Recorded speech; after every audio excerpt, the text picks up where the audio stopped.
Hi everyone, it's Guy with Murphy's Outfitters, and today we're going to do a DIY video on how to make a simple little roll-up storage bag for your backpack.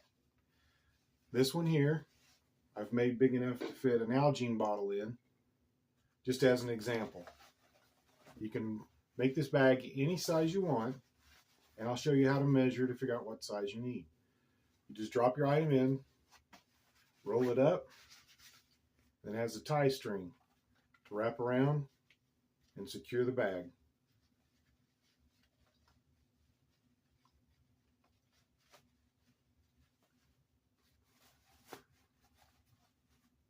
Just a simple little way to gather similar items together to throw in your backpack. You can use it for your cook utensils, tent stakes, ridgeline ropes. You can make them in several different colors. That way it's easy to identify what's inside the bag. So let's get the camera set up and we'll get started on this project. Today what I'm working with is a black, untreated, 100% cotton ripstop canvas. Now this bag can be made in almost any kind of material that you want to. For internal storage bags, I like to use untreated canvases because anything that's in here that was damp when you put it away, if it was made with something like a waxed canvas or waterproof nylon, that moisture is trapped in there and has no way to escape. With the untreated canvases, they breathe.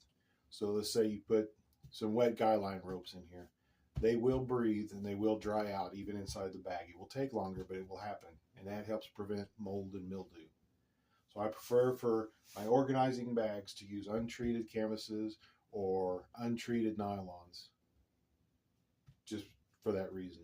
The outer backpack is waterproof. It'll keep everything dry, but this will let things inside your backpack breathe and dry out. All right, the first thing we need to do is decide how big we need to make the bag. I'm going to use an Algene water bottle as an example. So what we're going to do is take a cloth tape measure, just start on one end, wrap all the way around,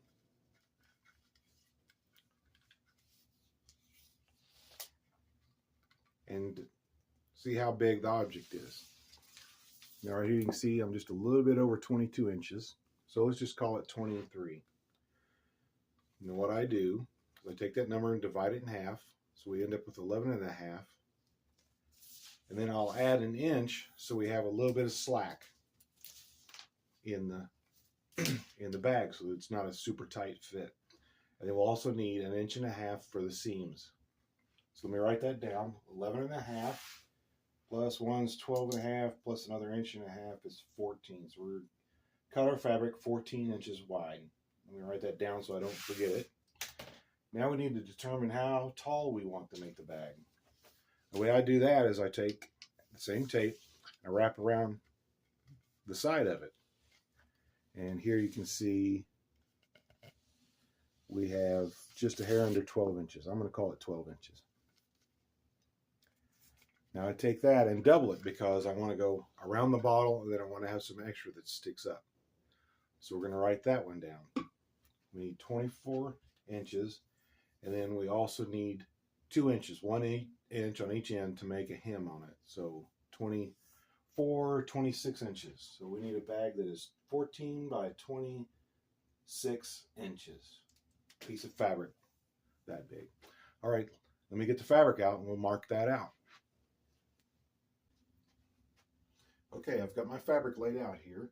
I am using a 9-ounce ripstop cotton canvas. It's untreated in black, so that what I write on here will be easy to see. Okay, so what we need to do is we need to make a rectangle that is 14 inches wide by 26 inches long. I'm going to start by making a line across here to the length that we're going to need, and that is 26 inches long. Okay, now I'm going to take and we are going to make a mark at 14 inches up here. I'm simply holding the 14-inch mark on the ruler at my white line I just made.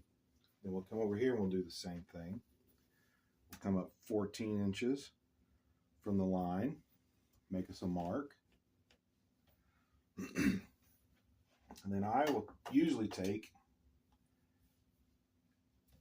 and lay out this point here, and I'll make a line down that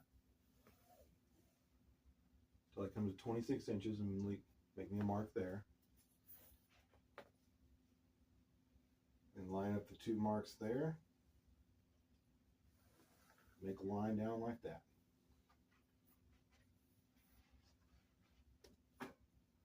So now we have the rectangle that is 26 inches long by 14 inches wide. And the beauty with ripstop fabrics is you can see the little lines in the fabric, so you can just follow the lines to keep everything square and in line. Now let's cut that out.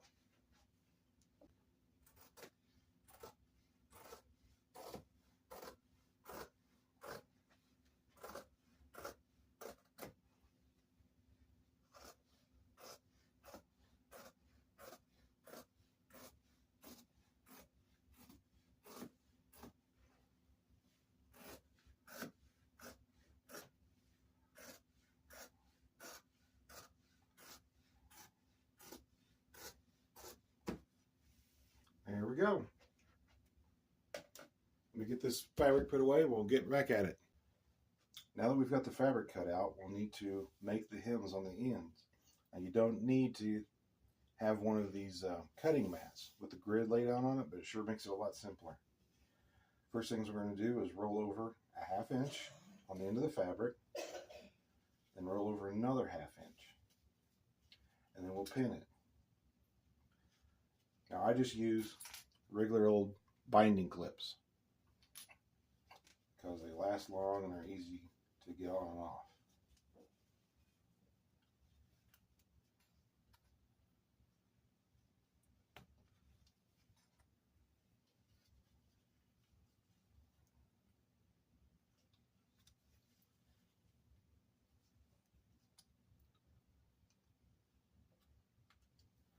And now we'll turn it around and we'll do the other end. Okay, there we have both ends rolled up, and now we'll take it over to the sewing machine. Okay, I've taken and I've loaded the sewing machine up with white thread so that it'll be high contrast and it'll be easier to see what's going on the fabric. Okay, what I'd like to do is I'll first sew a line close to the open edge, and then I will come back and do another line down the outside edge.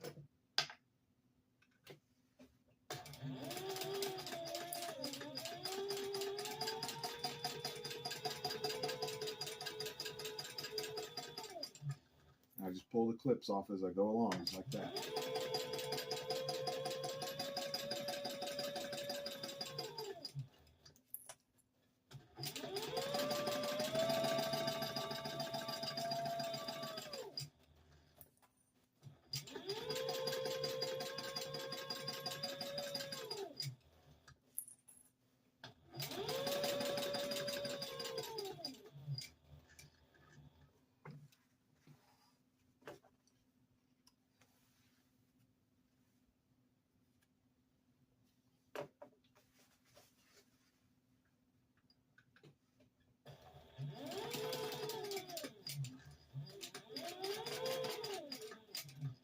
You may have noticed that I'm not doing a lock stitch on the ends here, and that's because later on this will be folded over and then sewed this direction, and I'll lock stitch it then.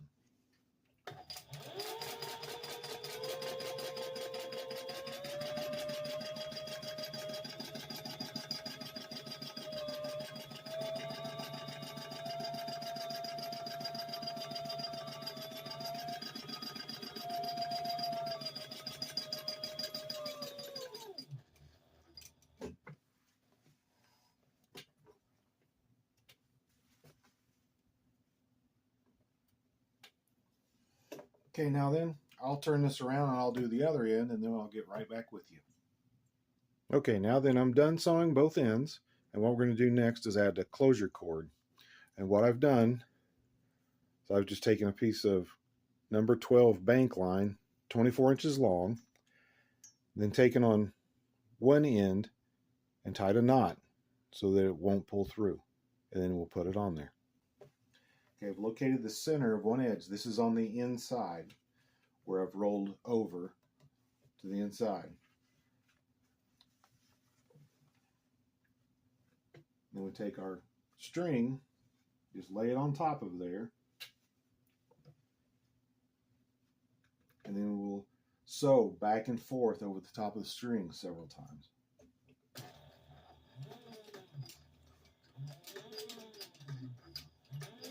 If you turn it just a little bit every time you pass over it, you'll work your way down the fabric.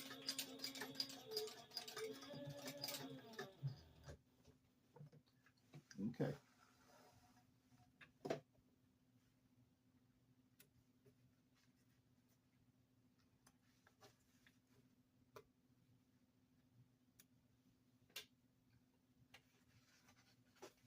Cut all the strings loose here. Okay, let me show you a close-up where I've just gone back and forth over the string several times. And that'll lock that in place. Okay, the first thing we're going to do is we need to determine how to actually fold this. You can either fold it where the top edges are even, like that, or I prefer to come fold it where it's just down just a little bit. That way when you go to roll it up, you have this flap that you can cover up the opening with. And it doesn't leave a gapping opening along the edge there. First thing we're going to do, we're going to sew these sides with what is, I believe, is called a French seam. So you will put the two right faces together. Here's where we rolled it over. Now we're going to put that to where it would look like once we're done. And then we're going to sew up the edge. Let me get this pinned in place, then we'll go sew it.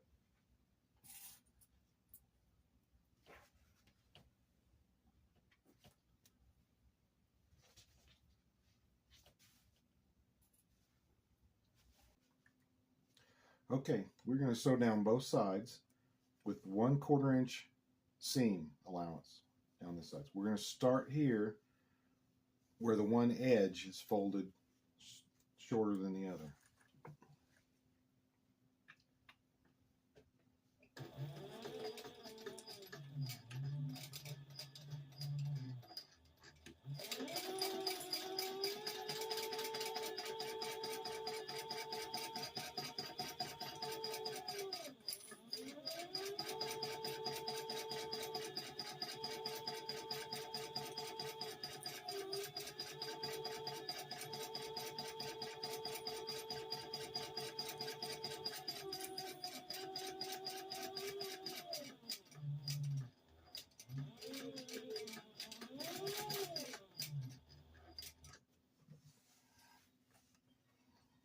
Okay, so we've sewn from that point to that point, 1/4 inch in from the edge. I'll get this turned over and I'll do the other side and then we'll get back to the next step. Okay, we've sewn down both edges with the fabric right side out. And now what we're going to do is we're going to turn it inside out.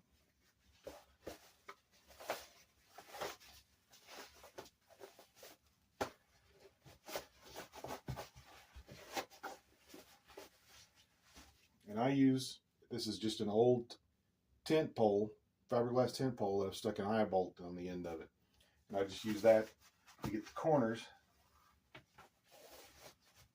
all nice and square.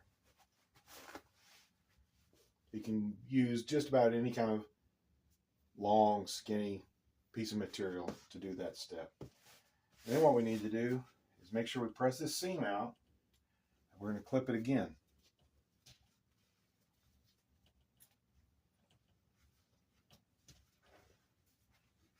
I'm just putting pressure against it while holding the fabric so that it pushes that seam out tight.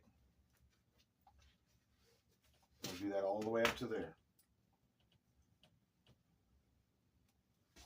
Then we'll do the other side.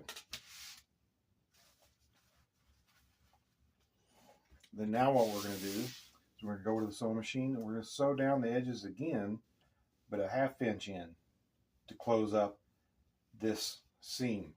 And I'll show you what it looks like when we're done. Okay, back at the sewing machine. Now we're going to come down this edge, a 1/2 inch in, making a 1/2 inch seam allowance. I'm going to start the same way we did the last time. There we go, and we are making the lock stitch so that can't come unraveled.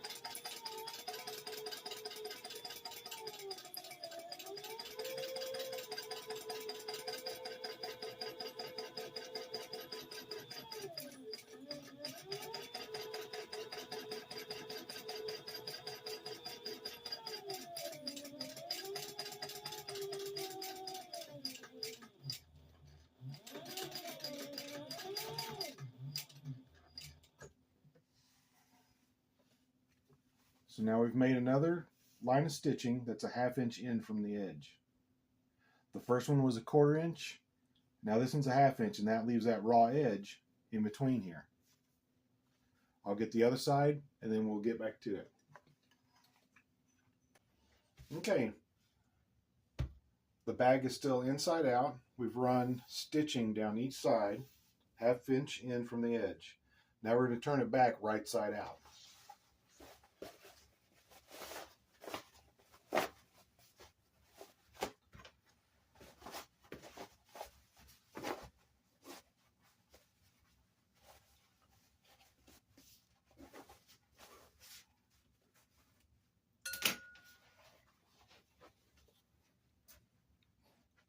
Okay, now then you can see, when you look at the inside of the bag, there's not a rough edge anymore.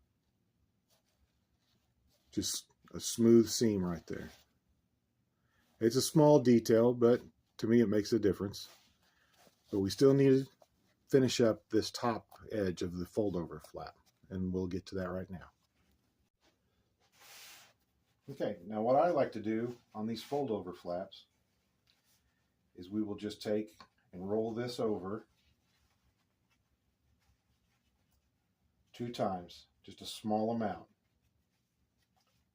so that it comes out kind of like that. Just take one of your clips, clip the edge. Do the same thing on the other edge. Roll it in and again.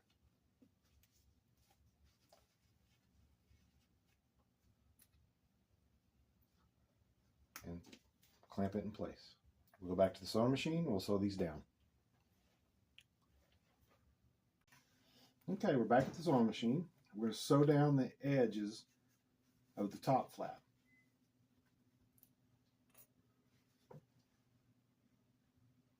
Now generally I just go down the inside and I leave the outside alone, but you can sew it double line if you want to.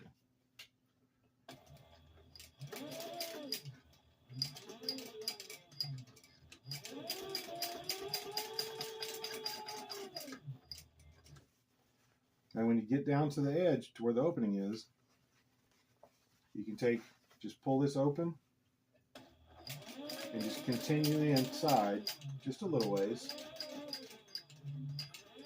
and then lock that down. Pull it out and clip your threads.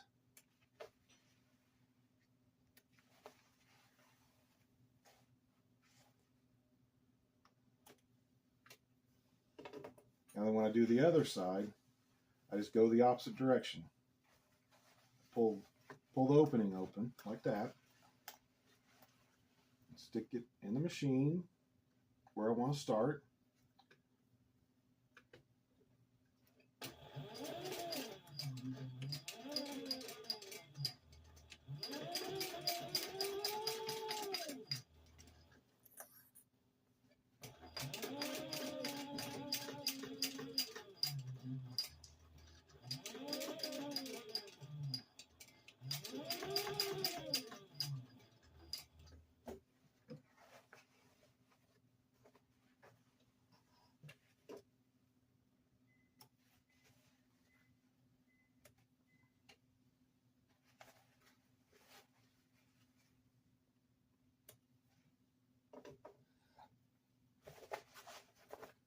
And there the bag is, all done.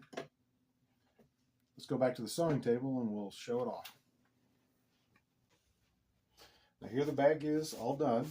It's a simple little bag you can use to organize your backpack or just to store things in your outdoor gear.